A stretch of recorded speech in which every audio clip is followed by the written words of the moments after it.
last few months, uh, the kinds of epic uh, changes and events in our country that uh, are as profound as anything that I've seen in my lifetime. And I'm now a lot older than planned. I'm going to be 59 soon.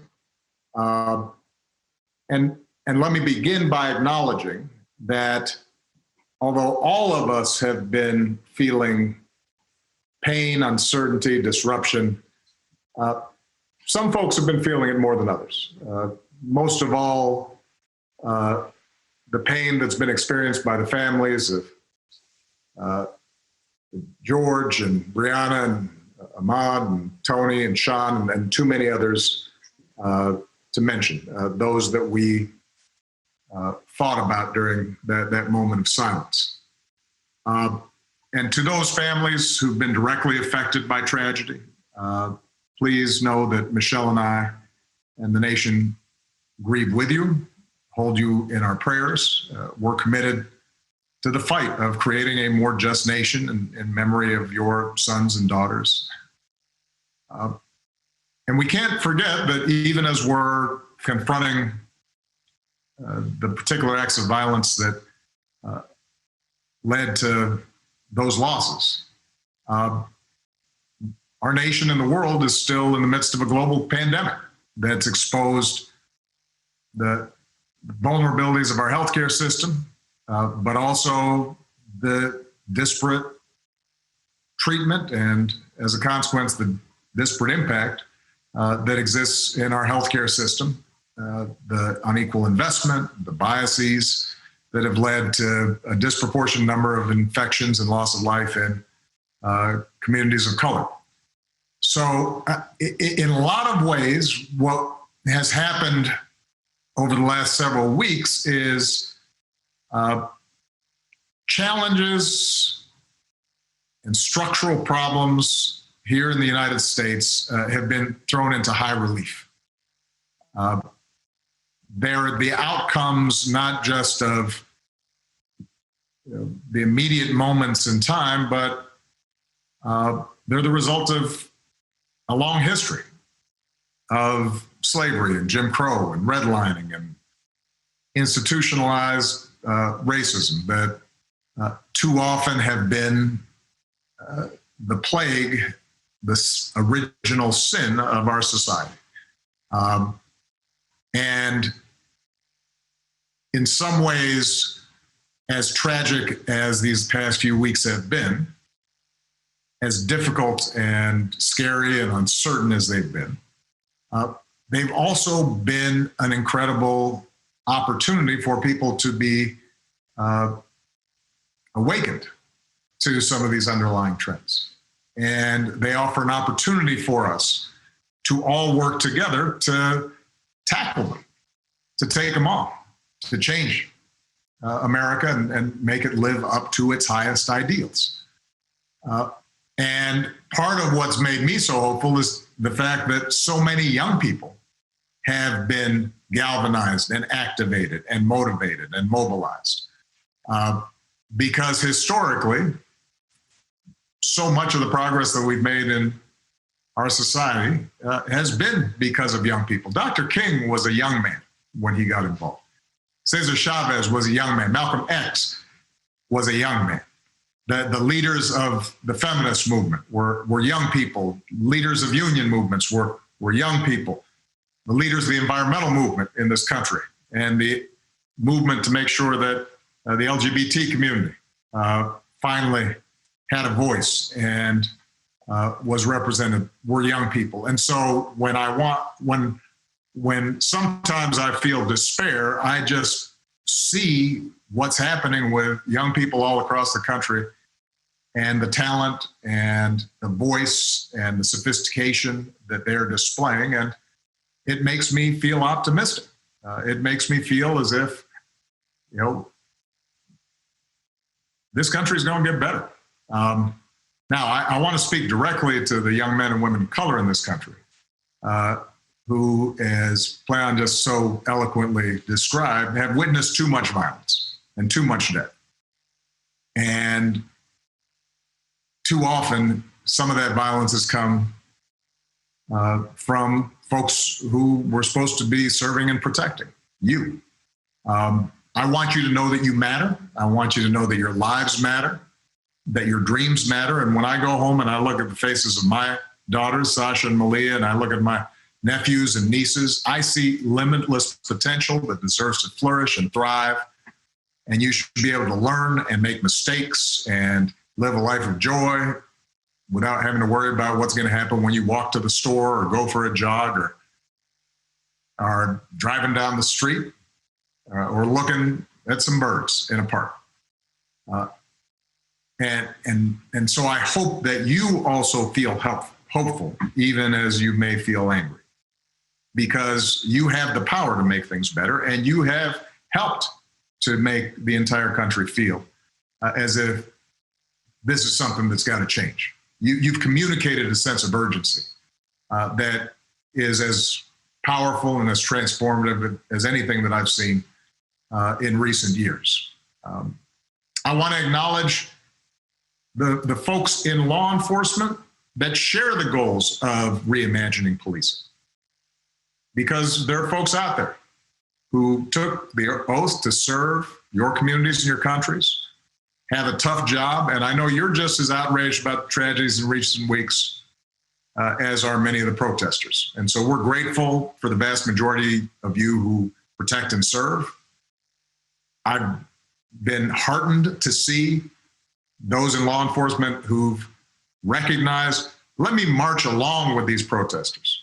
Let me stand side by side and recognize that I want to be part of the solution.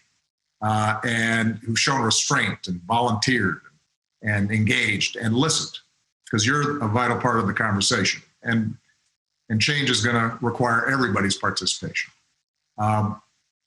Now, when I was in office, as was mentioned, I created a task force on 21st century policing in the wake of the tragic killing of Michael Brown.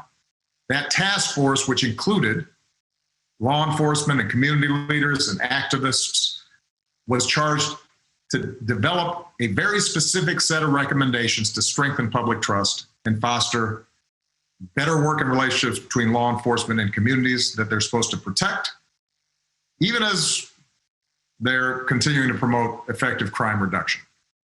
And that report showcased a range of solutions and strategies that were proven and that were based on data and research to improve community policing and collect better data and reporting and identify and do something about implicit bias in how police were trained and reforms to use the force that police deploy in ways that increase safety rather than precipitate tragedy. And that report demonstrated something that's critical for us today. Most of the reforms that are needed to prevent the type of violence and injustices that we've seen take place at the local level. Now, reform has to take place in more than 19,000 American municipalities, more than 18,000 local enforcement jurisdictions.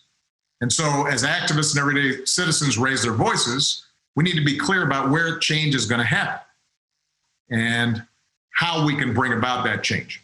It is mayors and county executives that appoint most police chiefs and negotiate collective bargaining agreements with police unions. And that determines police practices in local communities. It's district attorneys and state's attorneys that decide typically whether or not to investigate and ultimately charge those involved in police misconduct. And those are all elected positions. And in some places, they're police community review boards with the power to monitor police conduct. Those oftentimes may be elected as well. The bottom line is, I've been hearing a little bit of chatter in the internet about voting versus protest, politics and participation versus civil disobedience and direct action. This is not a either or. This is a both and. To bring about real change, we both have to highlight a problem and make people in power uncomfortable, but we also have to translate that into practical solutions and laws that can be implemented and we can monitor and make sure we're following up on. So, very quickly, let me just close with a couple of specific things. What can we do? Number one, we know there are specific evidence-based reforms that, if we put in place today, would build trust, save lives, would not show an increase in crime. Those are included in the 21st Century Policing Task Force report. You can find it on obama.org. Number two, a lot of mayors and local elected officials read and supported the task force report, but then there wasn't enough follow-through. So today I am urging every mayor in this country to review your use of force policies with members of your community and commit to report on planned reforms. What are the specific steps you can take? And I should add, by the way, that the original task force report was done several years ago. Since that time, we've actually collected data, in part because we implemented some of these reform ideas. So we now have more information and more data as to what works. And there are organizations like Campaign Zero and Color of Change and others that are out there highlighting what the data shows, what works, what doesn't in terms of reducing incidents of police misconduct and violence. Let's go ahead and start implementing those. So we need mayors, county executives, others who are in positions of power to say this is a priority. This is a specific response. Number three, every city in this country should be a My Brother's Keeper community, because we have 250 cities, counties, tribal nations who are working to reduce the barriers and expand opportunity for boys and young men of color through programs and policy reforms and public-private partnerships. So go to our website, get working with that, because it can make a difference. And let me just close by saying this. I've heard some people say that you have a pandemic, then you have these protests. This reminds people of the 60s and the chaos and the discord and distrust throughout the country. I have to tell you, although I was very young when you had riots and protests and assassinations and discord back in the 60s, I know enough about that history to say there is something different here. You look at those protests, and that was a far more representative cross-section of America out on the streets, peacefully protesting, and who felt moved to do something because of the injustices that they had seen. That didn't exist back in the 1960s, that kind of broad coalition. The fact that recent surveys have showed that despite Pardon the interruption. Welcome to our viewers joining us right now at this moment on their local stations in the maritime provinces. You're watching former President Barack Obama address the death of George Floyd for the first time publicly. A lot of Let's attention, listen in. a lot of focus. Despite all that, a majority of Americans still think those protests were justified. That wouldn't have existed 30, 40, 50 years ago. There is a change in mindset that's taking place, a greater recognition that we can do better. And that is not as a consequence of speeches by politicians. That's not the result of, spotlights in news articles. That's a direct result of the activities and organizing and mobilization and engagement of so many young people across the country who put themselves out on the line to make a difference. And so I just have to say thank you to them and for helping to bring about this moment, and just make sure that we now follow through. Because at some point, attention moves away. At some point, protests start to dwindle in size. And it's very important for us to take the momentum that has been created as a society, as a country, and say, let's use this to finally have an impact. All right? Thank you, everybody. Proud of you guys. And I know that we're going to be hearing from a bunch of people who have been on the front lines on this and know a lot more than I do about it. Proud of you.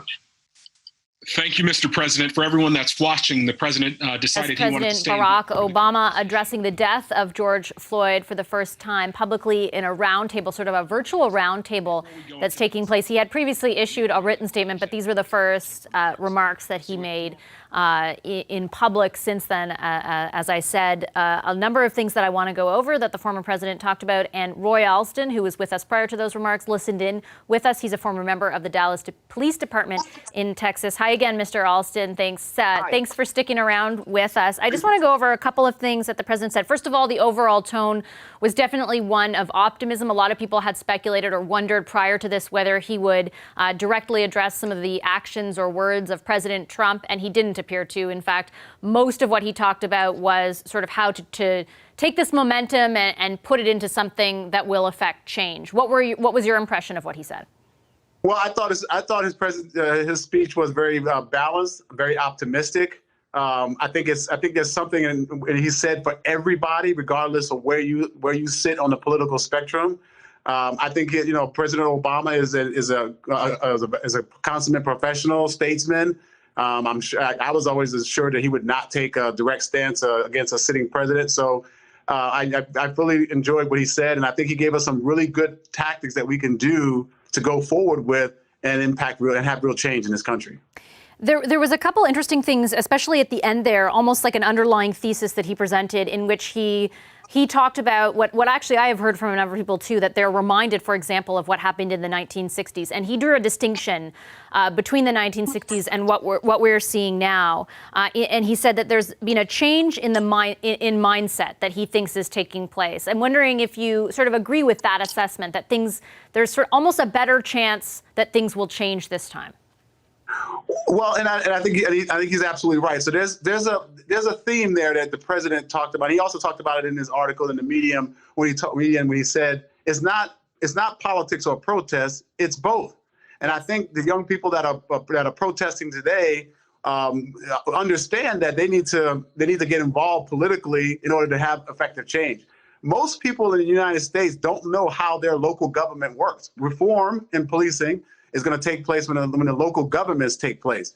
In most places in the United States, the municipalities they have a city council form of government. The city councils hire a city manager who has by charter unfettered authority to run that municipality any way he wants or she wants, and that person chooses a police chief. The city manager is not accountable to the public, only the city council. But the city council turns over so much, it's hard to get a majority to remove a sitting city manager if that person is not responsive to the public. But they're not responsive to the public simply because they're not an elected position. So understanding that dynamic, I mean, if you live in a municipality in the United States that has a city manager form of government, chances are you don't even know who your city manager is. Chances are that person can walk right past you and you wouldn't even know who that person was. And that person has probably been in position 30 plus years. That's not a reformer. That person is not going to change because the pressure is not applied in the right place. So we have to understand that there is the appearance of democracy, but for a lot of municipalities across the country, because these positions are literally not accountable to the elected people, they go unchanged. So we have to understand, the young people are beginning to understand where it is important for them to apply the right pressure to get change. So I think that's very important about what's happening right now. And I think it also underscores a lot of what he was saying about sort of like there's already evidence-based reforms out there that we are aware of that we could implement today, but it's incumbent kind of on everyone to make sure that the pressure is on almost for those local officials, the ones that you outlined, who can implement that reform, to actually follow through and do so. Right. So yeah. So it's not just protest. It's politics, right? We need young people to get involved in some of these local races, some of these city council races, district attorney races, county commissioner races. That's where the power is. That's where the power is to change and reform local police departments, because then you have the ability to ensure that you select a chief of police who is a reformer, who is going to do the tough work to reform the agency, or you select a city manager who is going to hire a chief of police who is going to be a reformer. You know, the president also talked. The former President Obama also said they wrote this elaborate report on 21st century policing. And it was a very good report. Our Department of Justice assessment of the police response in Ferguson was going on pretty much around the same time. That was a roadmap to reform. And you'd be surprised how many mayors across the country never read the report. And how many city councils never read the report. How many police chiefs have never read the report. And it literally was a roadmap to success, but they kind of, okay, that's just another report and it's not really all that important. Oh, by the way, how important it is today that we have followed those things, we probably wouldn't find ourselves in the position we are now. But the good thing is the report is out there. Pull the report up, do an assessment of your agency. Where are you falling short? Get the resources that are available to you, work with your community, and demonstrate real change, as opposed to, an incident happens, we kind of let it go by, and we go on to the next thing. We have to put reformers in place and leaders in place that understand the dynamics of 21st century policing, officers that understand the dynamics of 21st century policing, and really raise the professionalism of policing in America. Okay, I'm going to leave it there, Mr. Alston. Thanks again for your time and your insights and your expertise. Really appreciate it. Roy Alston is a former member of the Dallas Police Department in Texas. Hi, I'm Vashi Capellos, host of Power in Politics. See more of our show by subscribing to the CBC News channel or click the link for another video.